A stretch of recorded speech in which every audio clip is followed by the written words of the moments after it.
Meet Buddy, an intelligent and athletic little Australian Shepherd mix. Buddy has some very endearing qualities. Unfortunately, his good qualities are being overshadowed by his tendency to be reactive and aggressive with other animals. And when I say other animals, I mean any other kinds of animals. If it has fur or feathers, Buddy's going to react to it, he's going to chase it, and all too often, he's going to catch it and put some holes in it. Well, needless to say, this is making Buddy and his owner super unpopular in their neighborhood. Oh my gosh. That caused your mom a whole lot of trouble. This is what it's like for Kate to try to take her dog outside and exercise it. It barks at people, then it attacks other dogs, there's basically, Kate lives downtown, there's basically no place that she can take the dog where, she can exercise it without running into people and other dogs, which is leading to her not being able to take the dog out and exercise it, and the lack of exercise is leading to anxiety, and anxiety is leading to all kinds of destructive behaviors around the house. Listen, rude dogs create these vicious feedback cycles, guys, and so that's why it's really important that you get on top of these situations as soon as possible, hopefully so soon that they don't ever get a chance to get quite this bad. Our remedial socialization programs revolve around 4 simple concepts. First, we take advantage of the fact that exercise and anxiety have an inverse relationship. More exercise equals less anxiety. Second, we use structured activities to build confidence and task-specific focus. Third, we gradually desensitize by slowly introducing triggering stimuli into our structured activities. Lastly, as the desensitization sessions progress, we start to integrate the dog into group activities. If everything goes right, which it rarely does, group activities with well-socialized mates rounds out the process. Pedal, pedal, pedal. Our go-to strategy for exercising reactive dogs in urban environments is with a bicycle. I like to do it this way because it allows me to keep the dog moving at such a pace where he has to concentrate on running, and he can't concentrate on defending himself from perceived threats.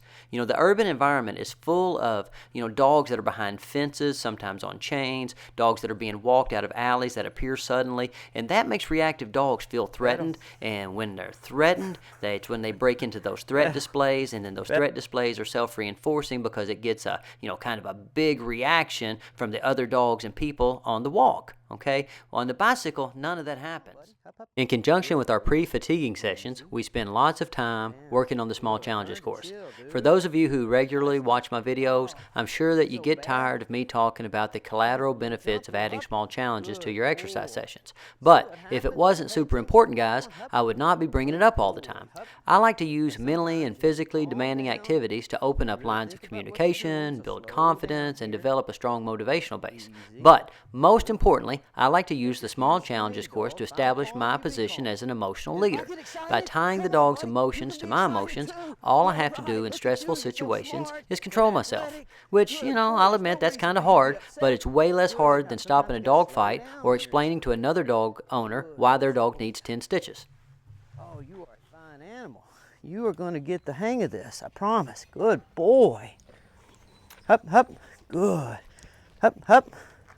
Oh, you are a fine animal. There's no reason to worry about the pig or the other dogs. You just take your cues from me, dude. If I'm chilling, you're chilling. Good boy, I promise. I'm only going to have you doing good stuff. Oh, like that right there. Like, see that slide that scares you? Let's work on that again. Come here. Good boy. Now, just chill out. I promise. It's not going to be so bad. Look, I'll do it with you, just a little bit at a time. Good boy. Anytime you're stressed or worried, just look at me. And if I'm cool and chill, then you be cool and chill. Good boy, come on. Oh, you're such a fine animal. Good boy. Sometimes though, hup, hup, hup, hup, hup, you're gonna have to wait. And I'm not gonna be right beside you, so stay. You wait there while I'm busy. Good boy. I'm always coming back. You don't have to worry about anything. Good boy. I'll come back and give you a treat whenever I can. Stay there, though.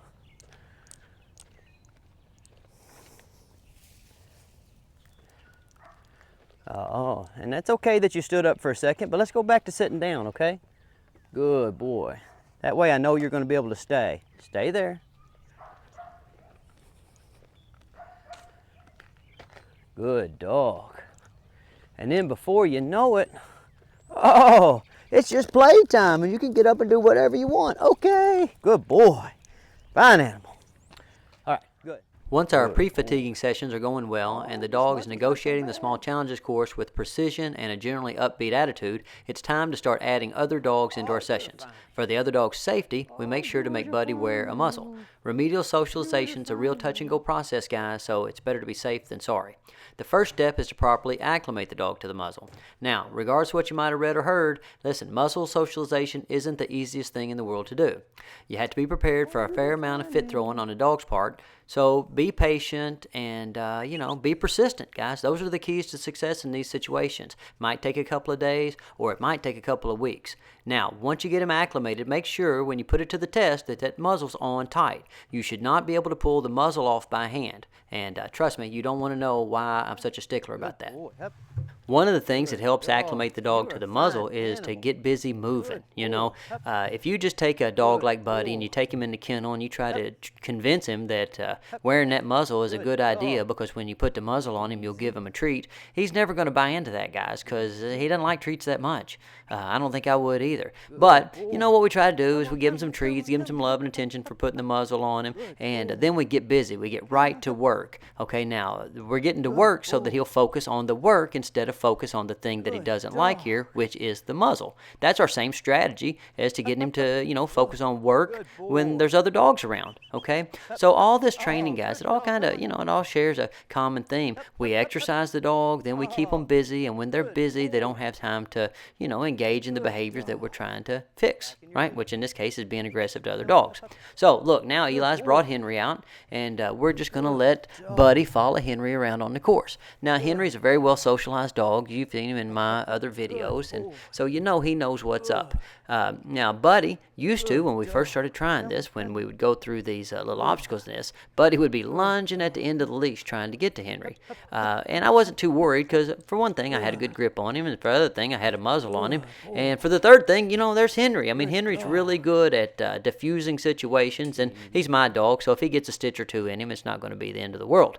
Okay, but you'll notice that we're moving at a fast clip here. I got Eli moving Henry pretty fast, and I'm moving Buddy pretty fast, and I'm trying to keep Buddy going at a quick enough pace so that all he has time to think about is working. If I can keep him busy working, he's not going to focus on Henry. That's the whole idea with everything we're doing here, guys, and up to this point, it's working pretty well. Now, if he can be around Henry, I thought, well, okay, let's try some other stuff. Let's let some other dogs out. Okay, so again, if you'll notice, I'm walking pretty quickly, and I'm really talking him up here, and I've got Eli running around with all these dogs, but Eli has a ball.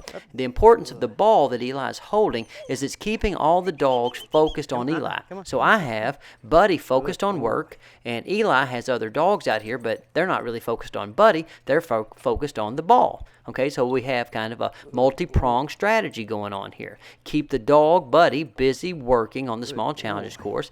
Keep the other dogs busy focused on Eli, right? And so we can have them in close proximity, but nobody's focusing on each other, right? And I don't know how many of you guys have ever been into a bar fight, but pretty much all bar fights and all dog fights, they start with a look or a bump, right? Either somebody looks at somebody in a way that they shouldn't have, or they bump into them and spill their drink, that's it. Well, dog fights happen the same way, and so we have to try to be as careful as we can to manage the situation in such a way that we keep the dogs busy and not fighting. Now, listen, if you're real lucky and everything's going like it's supposed to, which it almost never does, so don't expect for it to, within a few sessions, you can start to take your muzzle off. Now, you got to keep on with the same strategy. You got to have a well-socialized group of dogs. You have to have a calm demeanor. You have to have good basic obedience with your dog. Your dog has to have a job, and the dogs that you're kind of using to desensitize the problem dog have to have something to focus on other than the problem dog. A real weird thing when you're working aggressive dogs is, man, do they draw attention, okay? If you have a dog that's acting weird or rude, all the other dogs will want to run up to them and smell them and carry on. It's kind of the same thing when you have a dog that bites people. Worst thing you can ever do is have a dog that bites people and tell somebody, because that person will always go, oh, dogs love me, right as they stick their face down there and get their nose bit off. So it's kind of the same thing with dogs. So if you'll notice here, what we did is we took Buddy's muzzle off and we kept him busy, right? And we kept him in a pattern where he knows that, if he follows the rules, he's going to be successful. And it worked out perfectly. So, watch this and employ these tactics at your own risk. But this is my 2 cents that I'm adding to the literature on the subject. Every once in a while we get lucky and everything goes exactly according to plan. You know, as they used to say in the A-Team, I love it when a plan comes together. Well, that's the case with Buddy. After a few weeks, now I feel comfortable with him running around off the leash with the other dogs, and I feel like I have a lot of control over him, and I feel like I can read the situations where he's going to have trouble and take appropriate management action. So all in all, you know, I feel safe integrating him to this larger group of dogs. Now, could Buddy be just tossed into the dog park with any random group of dogs? No, probably not, and he probably never will be. But, you know, that wasn't his owner's goal. His owner had a simple goal. She wanted to be able to walk him on a leash, and she wanted him to have generally a good, upbeat attitude about meeting new people and new dogs, and she wanted to be able to control him in those rare instances when, you know, the situation went south, and Buddy got a little bit out of control or got aggressive, okay? And that's exactly what we did. That's a very solid strategy that I've laid out for you guys in this video. Now, this isn't the way that you do it, and what I mean by the way that you do it, there really isn't a way that you do it. You know, that's just me trying to add my little bit of knowledge to the broader pool of knowledge that relates to this subject matter, okay? There's a lot of good stuff out there, guys, and I hope watching this video has inspired you to investigate further, you know, technical approaches to solving dog aggression issues, and I hope that, you know, this video motivates you to get out there and give those dogs that sometimes don't get second chances a second chance on life. Thanks a lot.